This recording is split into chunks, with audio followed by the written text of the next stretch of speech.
Hello and welcome to this special series on technical writing. Today we are discussing some techniques of effective sentence construction. Clarity is essential to effective communication with your readers. You cannot achieve your purpose or goal like persuasion without clarity. Many factors contribute to clarity just as many other elements can defeat it. A logical method of development and an outline will help you to avoid presenting your reader with a jumble of isolated thoughts. A method of development and outline that puts your thoughts into a logical, meaningful sequences brings coherence as well as unity to your writing. Clear transition contributes to clarity by providing the smooth flow that enables the reader to connect your thoughts with one another without conscious effort. Proper emphasis and subordination are mandatory if you want to achieve clarity. If you do not use these two complementary techniques wisely, all your clauses and sentences will appear to be of equal importance. Your reader will only be able to guess which are most important, which are least important, and which fall somewhere in between. The pace at which you present your ideas is also important to clarity. If pace is not carefully adjusted to both the topic and the reader, your writing will appear cluttered and unclear. Point of view establishes through whose eye or from what vantage point the reader views the subject. If you inappropriately switch from the first person to the third person in the mid sentence, you are certain to confuse your reader. Precise word choice contributes to clarity and helps eliminate ambiguity and awkwardness.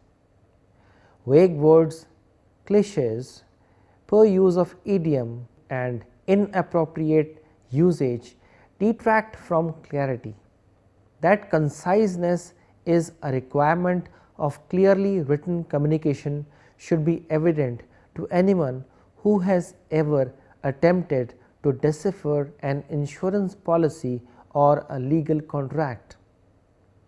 For the sake of clarity, remove unnecessary words from your writing. Logic is essential to convincing an audience that your conclusions are valid. Error in logic can undermine the point you are trying to communicate and your credibility. When a statement is contrary to the reader's common sense, that statement is not reasonable. If, for example, you stated Chandigarh is a small town, your reader might immediately question your statement. However, if you stated although Chandigarh's population is over 8 million, it is composed of neighborhoods that function as small towns, your reader could probably accept the statement as reasonable. Sweeping generalizations are statements that are too broad or all inclusive to be supportable. They generally enlarge an observation about a small group to refer to an entire population. A flat statement such as management is never concerned about employees ignores any evidence that management could be concerned for its employees. Using such generalizations weakens your credibility. Non sequitur is a statement that does not logically follow a previous statement. For example, I cleared off my desk and the report is due today. The missing link in these statements is that the writer cleared his or her desk to make space for materials to help finish the report that is due today. In your own writing, be careful that you do not allow gaps in logic to produce non sequiturs. A false cause refers to the logical fallacy that because one event followed another event, the first somehow caused the second. Here is an example. I didn't bring my umbrella today, no wonder it is now raining. Because we now have our board meeting at the education center, our management turnover rate has declined. Such error in reasoning can happen when the writer hastily concludes that two events are related without examining whether a causal connection between them in fact exists. A conclusion reached as a result of biased or suppressed evidence, self-serving data, questionable sources, purposely omitted or incomplete facts is both illogical and unethical. Suppose you are preparing a report on the acceptance of a new policy among employees. If you distribute questionnaires only to those who think the policy is effective, the resulting evidence will be biased.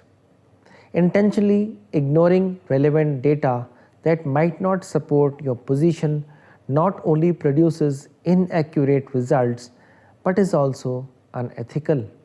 Now we talk about fact versus opinion. Distinguish fact and opinion.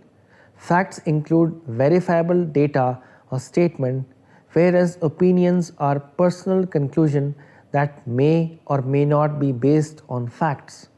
For example, it is verifiable that distilled water boils at 100 degrees Celsius. That it tastes better or worse than tap water is an opinion. Distinguish the facts from your opinion in your writing so that your readers can draw their own conclusions. Now we come to loaded arguments. When you include an opinion in a statement and then reach conclusions that are based on that statement, you are loading the argument. Consider the following opening for a memo. I have several suggestions to improve the poorly written policy manual. First, we should change. Now here, unless everyone agrees that the manual is poorly written, readers may reject a writer's entire message because they disagree with this loaded premise. Do not load arguments in your writing. Conclusions reached with loaded statements are weak and can produce negative reactions in readers who detect the loading. Presenting positive information as though it were negative is confusing to readers. For example, there is a negative statement. If the error does not involve data transmission, the backup function will not be used. In this sentence, the reader must reverse two negatives to understand the exception that is being stated, also called double negatives. The following sentence presents the exception in a positive and straightforward manner. Now, this is the refined form of the example. The backup function is used only when the error involves data transmission.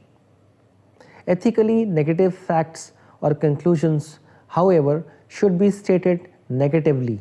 Stating a negative fact or conclusion positively is deceptive because it can mislead the reader. Like here is an example. In the first quarter of this year, employee exposure to airborne lead averaged within 10% of acceptable state health standards. Now here is an accurate version. In the first quarter of this year, employee exposure to airborne lead averaged 10% below acceptable state health standards. Even if what you are saying is negative, do not state it more negatively than necessary. Now here is an example.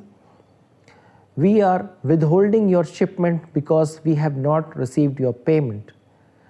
Positive. We will forward your shipment as soon as we receive your payment. In grammar, voice indicates the relation of the subject to the action of the verb. When the verb is in the active voice, the subject acts. When it is in the passive voice, the subject is acted upon. Here is an example. Active. Kanwaljit Singh wrote the newsletter article. The subject, Kanwaljit Singh, performs the action. The verb, wrote, describes the action. Now here is the passive version of it. The newsletter article was written by Kanwaljit Singh. That is, the subject, the newsletter article, is acted upon. The verb was written, describes the action. The two sentences say the same thing, but each has a different emphasis. The first emphasizes Kanwaljit Singh. The second emphasizes the newsletter article. In technical writing, it is often important to emphasize who or what performs an action. Further, the passive voice version is indirect because it places the performer of the action behind the verb instead of in front of it. Because the active voice is generally more direct, more concise, and easier for the reader to understand, use the active voice unless the passive voice is more appropriate.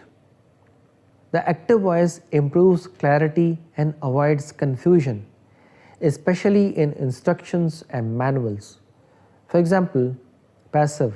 Section B and C should be checked for errors. And here's the active version of it. Check sections B and C for errors. Active voice can also help avoid dangling modifiers. For example, now here's a passive example. Hurrying to complete the work, the cables were connected improperly. Who was hurrying? The implication is the cables were hurrying. Now I have the active version of it. Hurrying to complete the work, the technician connected the cables improperly. Here, hurrying to complete the work properly modifies the performer of the action, that is, the technician. Highlighting subjects. One difficulty with passive sentences is that they can bury the performer of the action in expletives, like for example, passive. It was reported by the testing staff that the new model is defective. Now here is an active version of it. The testing staff reported that the new model is defective. Sometimes writers using the passive voice fail to name the performer's information that might be missed. For example, here's the passive version of it. The problem was discovered yesterday. And now the active version of it is, the maintenance technician discovered the problem yesterday. The active voice helps achieving conciseness because it eliminates the need for an additional helping verb as well as an extra preposition to identify the performer of the action. Here is an example. Arbitrary changes in policy are resented by employees. Now here is an active version. Employees resent arbitrary changes in policy. The active voice version takes one verb, that is resent. The passive voice version takes two verbs, are resented, and an extra preposition, by. We also talk about using the passive voice. The passive voice is sometimes effective or even necessary. Indeed, for reasons of tact and diplomacy, you might need to use the passive voice to avoid accusing others. For example, your staff did not meet quota last month. And the passive voice is, the quota was not met last month. Now you have seen that in this example, passive voice is better because it has toned down the statement. Be careful, however, not to use the passive voice to evade responsibility or to obscure an issue or information that readers should know. Like for example, when the performer of the action is either unknown or unimportant, of course use the passive voice. Like for example, the copper mine was discovered in 1929. When the performer of the action is less important than the receiver of that action, the passive voice is sometimes more appropriate. Like for example, Ravi Shankar Sharma was presented with an award by the president. When you are explaining an operation in which the reader is not actively involved, or when you are explaining a process or a procedure, the passive voice may be more appropriate. In the following example, it really does not matter who could be the performer of the action. Area strip mining is used in regions of flat to gently rolling terrain, like that found in Midwest. Depending on applicable reclamation laws, the topsoil may be removed from the area to be mined and later reapplied as surface material during the reclamation of the mineral land. After the removal of the topsoil, a trench is cut through the overburden to expose the upper surface of the coal to be mined. The overburden from the first cut is placed on the unmined land adjacent to the cut. After the first cut has been completed, the coal is removed. Do not, however, simply assume that any such explanation should be in the passive voice. In fact, as in the following example, the active voice is often more effective. Mark Twain once said, "The difference between the right word and almost the right word is the difference between lightning and lightning bug." The most important goal in choosing the right word in technical writing is the preciseness implied by Twain's comment. Vague words and abstract words defeat preciseness because they do not convey the writer's meaning directly and clearly. Like for example, here is an example of a vague sentence. It was a productive meeting. And the precise version is, the meeting resulted in the approval of healthcare benefit package. In the first sentence, productive sounds specific but conveys little information. The revised sentence says specifically what made the meeting productive. Although abstract words may at times be appropriate to your topic, using them unnecessarily will make your writing difficult to understand. Being aware of the connotation and denotation of words will help you to anticipate your reader's reaction to words you choose. Understanding antonyms, for example, fresh, stale, and synonyms, for example, notorious, infamous, will increase your ability to choose the proper word. Make other usage decisions carefully, especially in technical contexts such as average, median, mean, biannual, biennial. A key to choosing the correct and precise word is to keep current words in your readings and to be aware of new words in your profession and in the language. In your quest for the right word, remember that there is no substitute for an up-to-date dictionary. Of course, these days you can consult internet. Now to summarize, we have discussed some finer points in effective sentence construction, which are the building blocks of our writing. We have learned about clarity, emphasis, non sequiturs, positive and negative sentences. We have learned that how active voice usage can dramatically alter the effectiveness of a sentence. These varieties of techniques will prove to be immensely beneficial for improving your writing skills. Thank you so much for watching.